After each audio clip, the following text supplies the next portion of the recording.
Bonjour à tous, très heureuse de vous retrouver pour ce nouveau numéro de Curieux de Nature. Avec son pelage gris et son masque de Zorro, le raton laveur fait beaucoup parler de lui ces dernières années. Certains l'adorent, d'autres le décrient. Alors aujourd'hui, je vous propose d'essayer d'objectiver les effets de sa présence dans notre environnement. Vous êtes curieux de découvrir ça avec nous? On y va!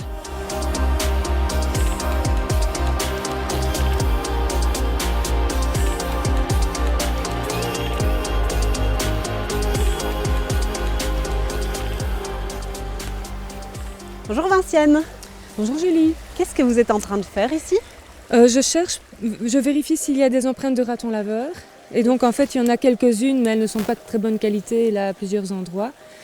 C'est assez logique parce qu'on est le long d'un petit cours d'eau, on voit une zone de passage ici qui est fréquentée peut-être par différents animaux et on voit une coulée qui repart par là. Ah oui, on voit les traces qui remontent, c'est son passage. Et voilà, et ces animaux-là aiment bien un peu chipoter sur les petites plages de boue comme ça pour chercher de la nourriture en fait. Ils trouvent à manger. On va commencer par essayer de faire connaissance avec cet animal, le raton laveur que vous étudiez vous pas mal au DEMNA. Quelles sont ses principales caractéristiques au raton laveur? Alors on peut difficilement le manquer parce qu'il a ce fameux masque noir caractéristique et surtout cette grande queue annelée avec 5 à 7 anneaux qui fait que en fait, quand on le voit passer quelque part, on le reconnaît assez vite. Et alors il a ce dos un peu voûté aussi quand il se déplace et il aime bien se déplacer le long des cours d'eau mais aussi à proximité des maisons, dans les bois, etc. Il est aussi très habile, il a des mains qui fonctionnent très très bien, un peu comme les nôtres d'ailleurs. Voilà, on dit d'ailleurs qu'il a presque des mains d'enfant. Donc il a 5 très longs doigts, très tactiles. Et donc quand il mange par exemple, il utilise vraiment ses mains pour manipuler sa nourriture, la laver, d'où son nom. Mais en fait, il ne fait pas que laver sa nourriture, c'est souvent qu'il trouve aussi de la nourriture à proximité de l'eau. D'où on a associé cette idée au fait qu'il nettoie systématiquement sa nourriture, ce qui n'est pas le cas évidemment. D'accord. Le raton laveur, il n'est pas du tout originaire de chez nous. Non, c'est une espèce exotique, et elle est même classée parmi les espèces exotiques envahissantes. Elle nous vient d'Amérique du Nord, mais elle a été introduite par le passé dans certains pays limitrophes. Et même un peu plus loin que ça, en Europe de l'Est. Et à partir de là, des populations se sont développées et ont fini par arriver chez nous. Et pourquoi est-ce qu'il a été introduit d'Amérique? Alors, pour différentes raisons. On l'a dans certains pays utilisé comme nouvelle espèce de chasse, donc en Allemagne notamment. On l'a aussi importé pour la production de fourrure. La seule chose, c'est qu'après-guerre, le commerce de la fourrure a périclité et du coup, les propriétaires de ratons les ont relâchés dans l'environnement, où ils ont parfois pu constituer des populations, pas toujours. Et la troisième chose, c'est par exemple en France, tout près de chez nous dans l'Aisne, la base militaire de Couvron accueillait des militaires américains dans les années 60 et ils sont venus avec leur mascotte d'Amérique du Nord, le raton laveur. Et à partir de cet endroit-là, des ratons laveurs se sont multipliés aussi et montent, je vais dire, plutôt par le côté ouest de la Wallonie.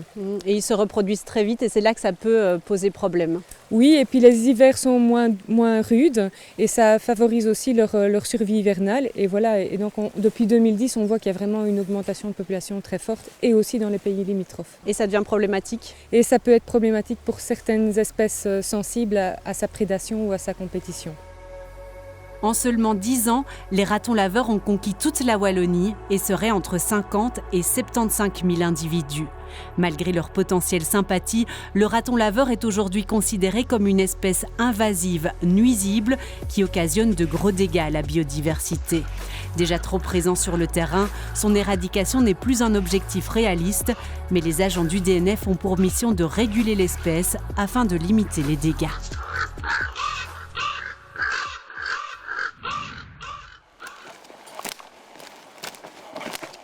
Nous, on est agent DNF ici sur le cantonnement de Vielle-Salle. On a différentes missions et les invasifs font partie d'une de nos missions. Voilà. Là, on arrive un peu en fin de saison pour le raton? Oui, donc ça veut dire qu'ils n'hibernent pas au sens propre, mais ils arrivent quand même dans une activité beaucoup plus lente, donc on les voit beaucoup moins. Donc ici, c'est un peu les derniers qu'on va voir maintenant. Puis l'hiver, généralement, on ne piège plus parce que c'est compliqué de les avoir. Tandis qu'au printemps, alors là, les jeunes reviennent et alors là, il y a une activité assez forte et c'est souvent à ces moments-là qu'il faut piéger. On va encore la remettre une fois, on ne sait jamais qu'il y en aura encore dans le coin.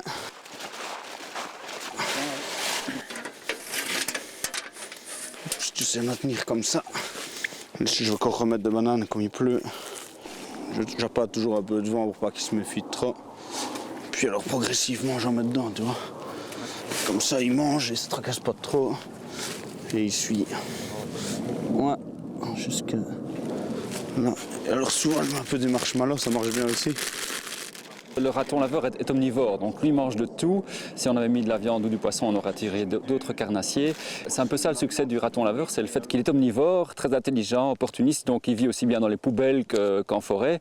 Et parfois il prédate, comme dans des cas ici, des nids de cigognes noires ou des nids de faucons pèlerins, beaucoup de batraciens aussi, des larves de libellules beaucoup plus rares. Et donc il a quand même un impact assez lourd sur la biodiversité. Et en plus, il concurrence d'autres carnivores indigènes comme le putois qui ne se porte quand même pas très bien en Wallonie ou la martre. Donc il prend la place d'autres animaux et fait quand même une grosse prédation sur beaucoup d'espèces sensibles. Tu peux la relâcher. Voilà, bien fermé là pour être sûr. Ouais, tout ce qui est sucré, bonbons, chocolat, beurre de cacahuète. Le maïs marche très bien aussi, mais alors c'est le sanglier qui vient retourner tout. Donc voilà, il n'y a plus qu'à. Il y a un nid de cigogne noire ici à proximité et notre collègue Michael a assisté à une scène malheureuse cette année où il a pu suivre l'arrivée de la cigogne noire, le début de la nidification, le jeune cigogneau sur le nid et puis quelques jours après un raton qui occupait la place du nid de cigogne. Voilà, sur des espèces aussi rares que la cigogne noire, évidemment, c'est quand même un gros problème. Oui. Et donc on le piège préférentiellement là où il y a des espèces sensibles ou dans des réserves naturelles, là où il y a un enjeu biodiversité, parce qu'on sait bien qu'on ne saura pas l'éradiquer, il est trop tard, mais on peut essayer de limiter ses dégâts sur certains sites.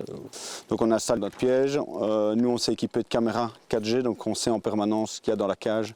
Ça, si on attrape le mauvais animal, etc., on peut venir le relâcher et ça permet aussi de ne pas garder trop longtemps le raton laveur en cage et de ne pas devoir venir tous les jours surveiller. Donc ça c'est l'avantage qu'on a maintenant avec ces appareils-là. Comme prévu, il est là, la caméra n'avait pas menti.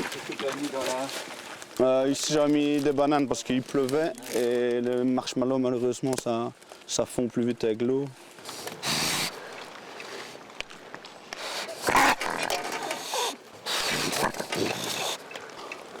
On va abréger directement ses souffrances, faire ce qu'il faut. Une fois qu'il est capturé, on doit malheureusement le tuer parce que sinon on ne sait pas les mettre ni dans des parcs animaliers ni commencer à les stériliser. Donc c'est la solution la plus économique et la plus efficace. Voilà, malheureusement, c'est par là qu'on doit passer.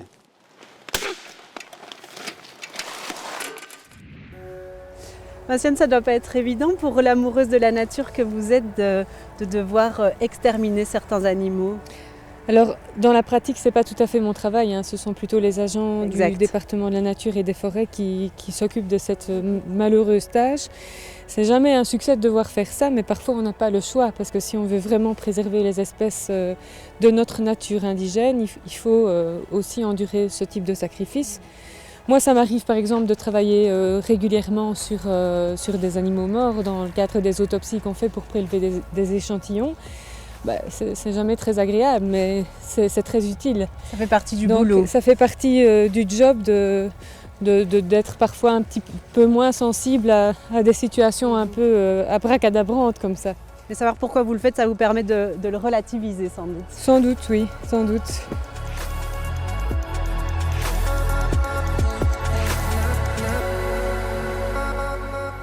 Le raton laveur est une préoccupation de plus en plus importante ces dernières années. On entend dire beaucoup de choses à son sujet. On va essayer un peu de démêler le vrai du faux, notamment en ce qui concerne les maladies. Le raton laveur serait vecteur de maladies qu'il pourrait transmettre à l'homme, mais aussi à d'autres animaux. Alors c'est le cas. Comme c'est un carnivore, il peut transmettre différentes maladies à d'autres petits carnivores, par exemple. Et donc, on a notamment la maladie de Carré, la leptospirose. On parle parfois de la rage, mais la rage, en fait, elle n'est pas présente chez nous. Donc, le foyer le plus proche est à plus de 1000 km. On n'est pas en droit de se poser cette question actuellement. Mais donc, il y a quand même des risques aussi par rapport à l'être humain, en lien avec le fameux Baileys ascaris procyonis dont on a beaucoup parlé dans les médias et qui concerne un ver, parasite du raton laveur, qui peut contaminer l'homme et dont certains humains peuvent faire les frais de façon mortelle. Mais donc ça n'arrive pas souvent, c'est extrêmement rare. Il y a quelques cas renseignés en Allemagne et quelques cas en Amérique du Nord. Donc on n'est pas dans un niveau épidémiologique aussi grave que par exemple la maladie de Lyme, mais n'empêche qu'il ne faut pas badiner avec cette maladie-là parce que ce serait vraiment embêtant de la contracter. Donc restez vigilants si on voit des déjections et même des ratons laveurs morts, évitez de les approcher. Y compris les ratons laveurs vivants, ne pas les attirer chez soi.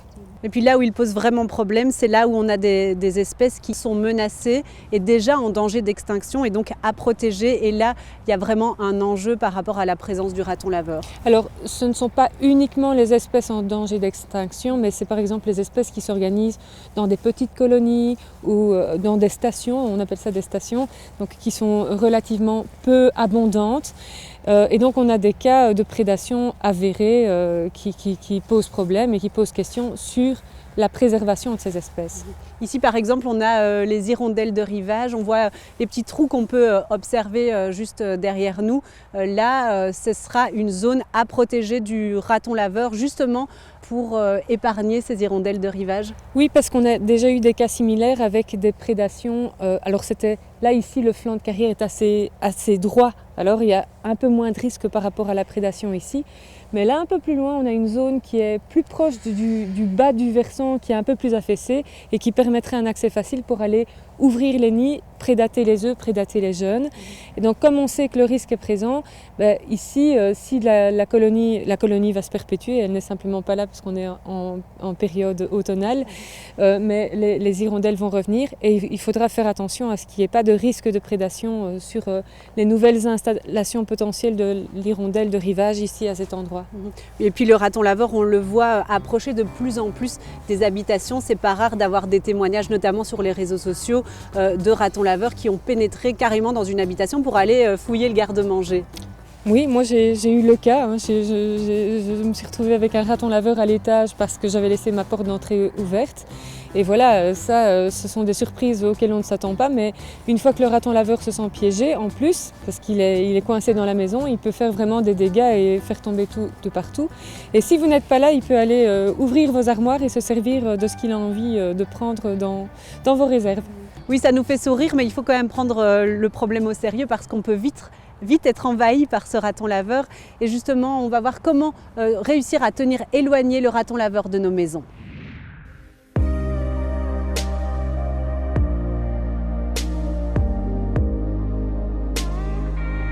Sous cette bouille toute mignonne se cache un animal particulièrement intrusif. Le raton laveur a le don pour s'immiscer dans les habitations et se servir sans pour autant y avoir été invité. Jean-Louis en a par exemple fait les frais dans son jardin où toute une faune s'était pourtant établie, dont de nombreuses espèces d'oiseaux. Toutes les sortes de mésanges, même des moineaux, mais alors la citelle, des rouges-gorges et plein d'autres oiseaux dont le nom m'échappe justement maintenant, mais qui me donnent l'impression, quand je suis dans le jardin et que je pouvais mettre les mangeoires auparavant, d'être au bord d'une volière, mais où les oiseaux seraient en liberté. Mais depuis, les hérissons, les rares orvets et salamandres qui étaient observés ici ont disparu et les pontes des grenouilles sont régulièrement dévorées. La faute au raton laveur qui s'adonne à la destruction de cet environnement. Voilà un exemple des méfaits des ratons laveurs. C'était une boîte avec son couvercle qui était rempli de graines et il est venu me détruire absolument tout, mais littéralement broyer. Et voilà un exemple d'une mangeoire qui est complètement détruite. C'est lui qui a fait ça. Ils sont extraordinaires, si j'ose dire, dans leur rage d'avoir quelque chose à manger. Jean-Louis n'a donc eu d'autre choix que de réduire le nourrissage des oiseaux. Et le raton laveur a plus d'un tour dans son sac. Parfois, quand je suis dans le fauteuil à l'intérieur, pour ne pas me lever, parce que je n'aime pas beaucoup, je faisais par l'intérieur aller la clinge. Eh bien, il est déjà arrivé qu'il vienne mettre ses pattes ici, lui, en disant « T'as quelque chose à manger ou quoi ?» Mais non, évidemment. Ceci, je ne mets plus rien, parce qu'il y vient très facilement. Il a des griffes à peu près longues comme mon petit doigt, et il grimpe. Il va là au-dessus, à son aise, il vient, mais il ne se gêne pas pour agripper, puis Il faudrait voir avec l'habileté avec laquelle il fait ça. Mais lui, c'est pour manger, évidemment. Face à de telles nuisances, les particuliers sont souvent démunis. Néanmoins, un certain nombre d'aménagements existent pour limiter l'impact du raton laveur, au niveau des nichoirs par exemple, et des arbres fruitiers. Le principe, c'est qu'à une certaine hauteur du sol, genre 60 cm à 1 mètre, on place une bâche qui est lisse et qui limite l'adhérence au raton laveur pour éviter qu'il puisse grimper plus haut. Donc ici, on a un autre exemple avec ce qu'on appelle le stop minou. Donc c'est toute une série de piques qui ne sont pas piquantes, mais plutôt encombrantes pour le raton laveur. Et donc ici, qui limite aussi sa capacité à passer au-delà du dispositif. Ajoutons également ce treillis avec une ouverture vers le bas pour empêcher la progression du raton laveur, sans oublier un couvercle suffisamment fiable en ce qui concerne le compost par exemple. Des trucs et astuces qui seront prochainement présentés par la région wallonne. Qui va publier bientôt un flyer, un prospectus, qui fournira justement des informations comme comment protéger, comment limiter l'accès aux ressources, comment protéger les nichoirs, également les poulaillers, parce que ça peut être une source aussi de nuisances, bien fermer le poulailler. Donc c'est tous des petits trucs comme ça, limiter l'accès aux greniers, aux combles, aux abris de jardin. Donc ça, c'est tous des conseils qui seront synthétisés dans cette brochure de la région wallonne.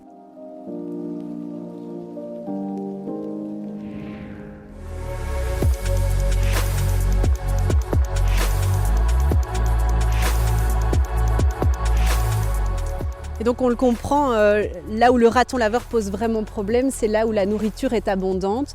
Et par exemple en milieu urbain, on voit que sa densité progresse plus rapidement que dans les campagnes ou les forêts. Exactement, parce qu'il y a plus de disponibilité alimentaire, mais aussi de gîtes. Et donc ça lui facilite beaucoup la vie. Vous, au Demna, vous travaillez, vous étudiez le raton laveur. De quelle manière ? Eh bien, par exemple, on a mis différentes méthodes de suivi en route, différents projets, différents TFE, aussi travaux de fin d'études.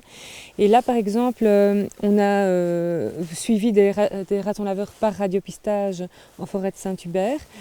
Et en fait, on les a équipés à la fin de l'hiver et on les a suivis pendant plusieurs mois pour voir un peu quels étaient leurs déplacements, quels étaient les risques de prédation sur la faune indigène. Avec quelles conclusions à ce stade ? Donc on a d'abord essayé de localiser les zones où ils passaient plus de temps. Et alors ça, c'était difficile parce qu'on s'est rendu compte que c'était presque un marcheur continu. Donc pendant la nuit, puisqu'il est actif pendant la nuit, il se déplace quasi continuellement.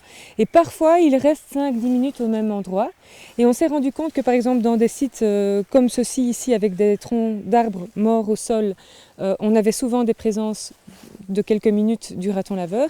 Et quand on allait voir sur le terrain le lendemain de la collecte des données, on se rendait compte qu'en fait, il arrache sans doute les écorces pour essayer d'accéder aux invertébrés qui sont sous l'écorce. Ah, donc il arrache l'écorce, voilà. Et ce qui l'intéresse, du coup, c'est tous ces petits insectes alors qu'on retrouve. Voilà, ici par exemple, là, on a une hulle. Donc un mille-pattes, on simplifie, mais on peut avoir des araignées, des fourmis, des limaces, des escargots, etc. Et justement, l'année où on l'a suivi, c'était l'année très humide, l'année dernière. Et en fait, on avait des limaces partout, donc il avait aussi cette nourriture-là qui était disponible. Mais le problème, c'est qu'il ne fait pas que ça. Donc là ici, voilà, ça a l'air... sans trop de danger pour la faune sauvage, mais comme il peut aussi se retrouver sous des arbres avec des nids d'oiseaux, etc., il peut aussi commettre des prédations de temps en temps sur des nids. Et donc ça, c'est aussi le fait qu'il se déplace tout le temps. Ça fait qu'il a plus d'opportunités de parfois commettre des larcins qu'on ne souhaite pas. Vous analysez également le contenu de son estomac pour essayer d'objectiver aussi de quoi il se nourrit. Oui, donc voilà, donc les agents du DNF nous collectent des ratons laveurs morts, tués au bord des routes, etc. Et nous, on récupère des échantillons sur ces animaux-là et on analyse le contenu stomacal. Et justement, on voit souvent qu'il y a des invertébrés, qu'il y a aussi beaucoup de céréales, beaucoup de fruits à la période estivale par exemple. Mais surtout, là, on voit aussi que par exemple à la période de migration des batraciens, il consomme quand même relativement beaucoup de batraciens. Il peut aussi consommer des poissons, il peut aussi consommer des oiseaux et des mammifères, mais ces catégories-là sont très faibles dans les analyses qu'on a réalisées. Donc on a analysé environ 160 estomacs. Et donc on n'a que quelques estomacs dans lesquels on retrouve des plumes, des œufs ou des poils de mammifères. Mais n'empêche que ça peut survenir. Et donc on peut avoir des prédations sur du pic noir, sur de la cigogne noire, sur de la chouette hulotte.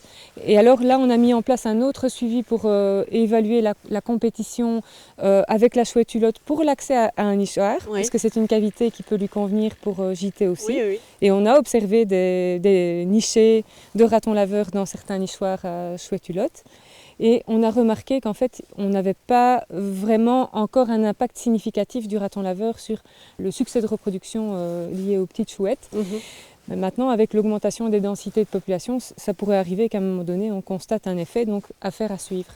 Et donc vous restez attentif aux conséquences que le raton laveur pourrait avoir chez nous. Autre espèce exotique invasive, la renouée du Japon est en expansion et menace notre flore locale. Alors comment éviter qu'elle se propage? Et si c'est trop tard, comment s'en débarrasser? On retrouve Stéphane Delogne.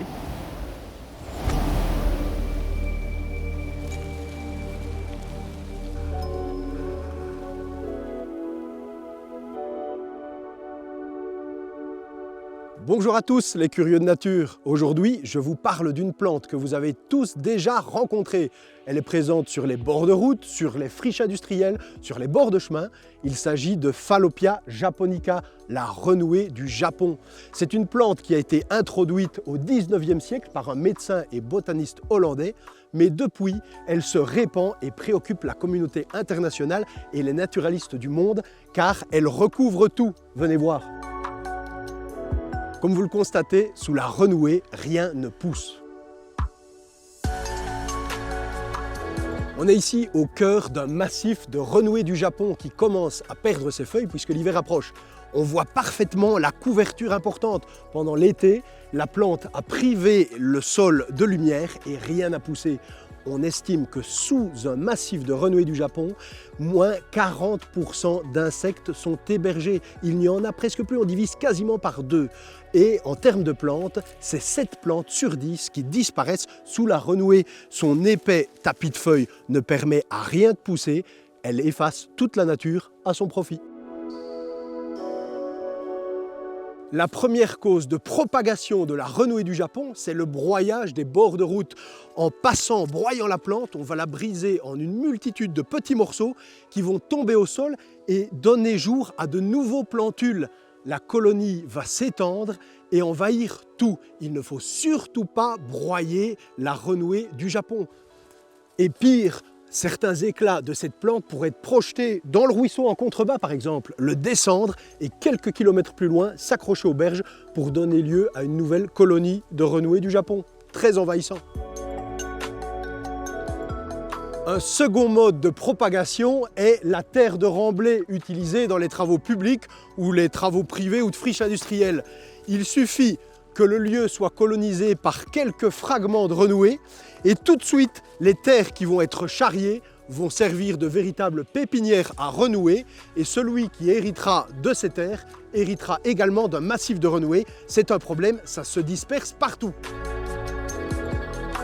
Mais comment se débarrasser de la renouée du Japon? Pour les petites zones, eh bien, on extraira toutes les racines soigneusement, on les fera sécher et puis ensuite poubelle, pas au compost. Pour des zones plus importantes, on recouvrira d'une bâche parfaitement occultante en plantant au-dessus des arbres à croissance rapide comme du noisetier ou du saule. Et enfin, une technique pour des plus grandes surfaces, c'est l'éco-pâturage. Les chèvres en raffolent, ça fonctionne très bien. Alors vous aussi, chez vous, agissez pour la nature.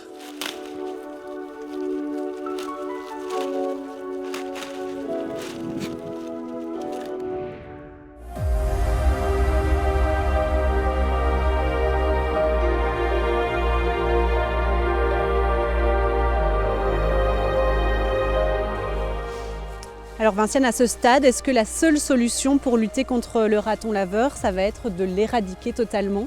L'éradiquer, c'est quasi mission impossible actuellement au vu de la densité de population qu'on a chez nous et qu'il y a aussi dans les pays limitrophes. Donc on va au plus pouvoir le réguler dans certains endroits où c'est nécessaire par rapport à la biodiversité. Là où il y aurait des espèces menacées. À protéger spécifiquement. Et donc en plus on peut mettre en place des moyens de prévention comme ces systèmes anti-prédation, etc. Pour certaines espèces. Mais aussi il faut qu'on se conscientise en tant que citoyen à se dire qu'il ne faut pas nourrir cet animal-là parce qu'en le nourrissant, on augmente ses populations. Et si on booste ces populations dans les zones urbanisées, ils vont aussi percoler vers les habitats naturels et aussi générer d'autres problèmes sur la biodiversité. Et parce qu'on l'a bien compris, c'est un gros opportuniste ce raton laveur et donc il va aller là où la nourriture est facile à trouver. Est-ce que si on avait voulu l'exterminer, le combat n'aurait pas dû commencer plus tôt? Est-ce qu'on ne s'y est pas pris un petit peu trop tard? En fait, on a essayé de comprendre le risque lié à cette espèce il y a déjà pas mal d'années, au travers d'une analyse de risque qui analysait toutes les informations dont on disposait dans la zone de répartition naturelle en Amérique du Nord, ainsi que dans les pays d'Europe où il est bien présent, comme en Allemagne. On a vu qu'il pouvait y avoir certains impacts, mais on n'arrivait pas bien à les quantifier parce que la population n'était pas très présente et on ne connaissait pas bien les habitudes de cette espèce-là. Donc il faut quand même un certain temps avant de comprendre comment fonctionne une espèce.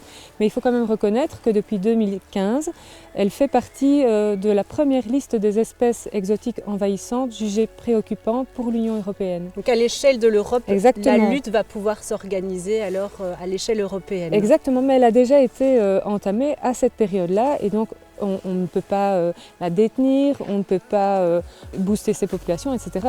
Tout ça, ce n'est pas prévu justement par cette réglementation-là et on peut la réguler déjà depuis pas mal d'années. Donc c'est ce que font les chasseurs aussi en action de chasse. C'est ce que font les agents DNF quand ils doivent gérer une espèce de la biodiversité indigène à protéger dans un site particulier. Donc voilà, ces mesures sont en place, mais... Est-ce qu'elles fonctionnent ? Elles fonctionnent, mais le problème, c'est qu'elles vont devoir se perpétuer parce que cette présence-là, elle va être maintenant impossible à déboulonner, si on peut dire. Je vous propose maintenant de nous intéresser non pas à un, mais à 3 arbres, focus sur le chêne pédonculé et les 2 tilleuls de Hollande, juste à côté de la chapelle Saint-Roch à Nothon, dans la commune d'Attert. Voyons ce qu'ils ont à nous raconter.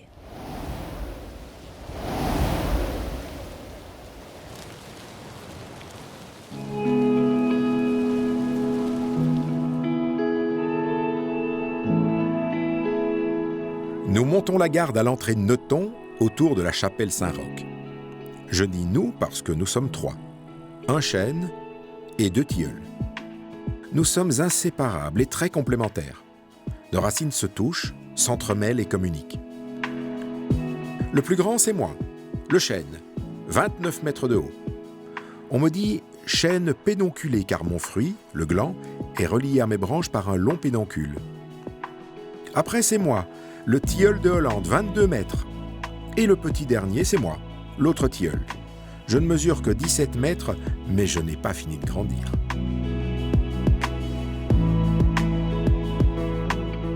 Nous sommes tous les 3 bien plus jeunes que la chapelle qui était construite ici après la grande peste de 1636. Les habitants de Nothon n'ont pas été épargnés. Pour se protéger et éviter que l'épidémie ne s'étende, il fallait évacuer les morts le plus vite possible à l'extérieur du village. Et c'est ici, entre nos racines, qu'un grand nombre a été enterré. La grande peste. Ce fut une véritable hécatombe. La chapelle a été érigée ici pour éviter qu'une nouvelle épidémie ne survienne. Et plus tard, les villageois ont planté des tilleuls, les arbres les plus protecteurs qui soient. Nous sommes des tilleuls de Hollande, un hybride naturel entre le tilleul à grande feuille et le tilleul à petite feuille. À nous 3, nous protégeons Nothon depuis longtemps. Plus d'épidémies. Nous avons écarté la peste et le choléra pendant des siècles. On s'est juste laissé surprendre en 2020 par un virus venu de Chine, mais on ne nous y reprendra plus.